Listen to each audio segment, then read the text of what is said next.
2 দিনে 650 মার্কিন সেনা হতাহত, পালিয়েছে রণতরী আব্রাহাম লিঙ্কন, দাবি আইআরজিসির।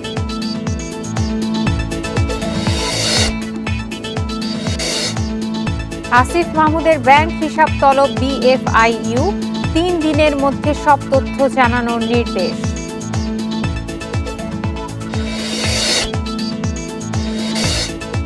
শ্যামপুরে গৃহবধূকে গলা কেটে হত্যা, পালিয়েছে স্বামী, কলহের জেরে হত্যাকাণ্ড ধারণা পুলিশের।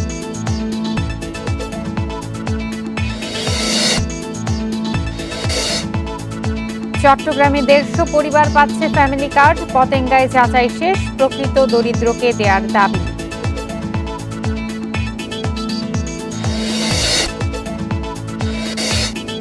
ঈদ সামনে রেখে ভিড় বাড়ছে রাজধানীর বিপণী বিতানে, গভীর রাত পর্যন্ত চলছে কেনাবেচা।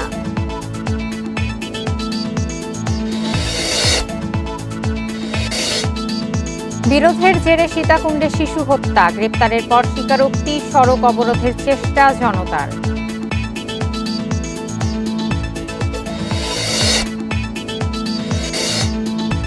টি-20 বিশ্বকাপে প্রথম সেমিতে লড়বে সাউথ আফ্রিকা নিউজিল্যান্ড, ম্যাচ শুরু সন্ধ্যা 7টায়।